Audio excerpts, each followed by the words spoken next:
Dans cette vidéo, nous allons nous intéresser aux agrandissements et réductions d'une figure géométrique. Commençons tout d'abord par définir ce qu'est un agrandissement et ce qu'est une réduction. Alors une figure f', c'est un agrandissement d'une figure f lorsque toutes les longueurs de la figure f' s'obtiennent en multipliant celles de la figure f par un même nombre supérieur à 1. Inversement, une figure f' est une réduction d'une figure f lorsque toutes les longueurs de la figure f' s'obtiennent en multipliant celles de la figure f par un même nombre inférieur à 1. Voyons un exemple. J'ai deux triangles. Le grand triangle est un agrandissement du petit et réciproquement, le petit est une réduction du grand triangle.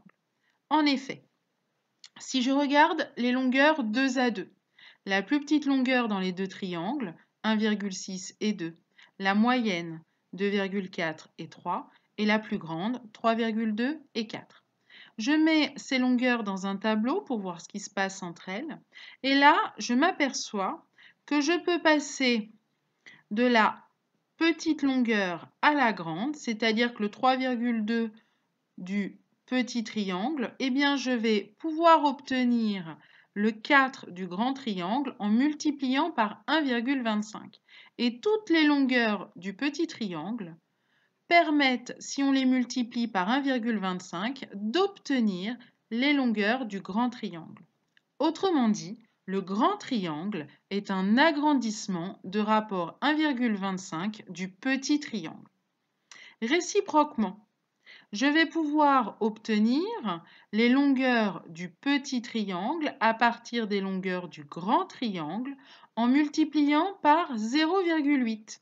En effet, 2 fois 0,8, ça fait bien 1,6. 3 fois 0,8, ça fait bien 2,4. Et 4 fois 0,8, ça fait bien 3,2. Autrement dit, le petit triangle est une réduction du grand triangle de rapport 0,8. Ce tableau, c'est donc un tableau de proportionnalité. Les longueurs de la figure de gauche sont proportionnelles à celles de la figure de droite. Réciproquement, les longueurs de la figure de droite sont proportionnelles à celles de la figure de gauche. On a donc les longueurs des figures f et f' qui sont proportionnelles. Par conséquent, le coefficient de proportionnalité est aussi appelé coefficient ou rapport d'agrandissement s'il est supérieur à 1 ou de réduction s'il est inférieur à 1. Voyons maintenant les propriétés qui concernent les agrandissements et les réductions.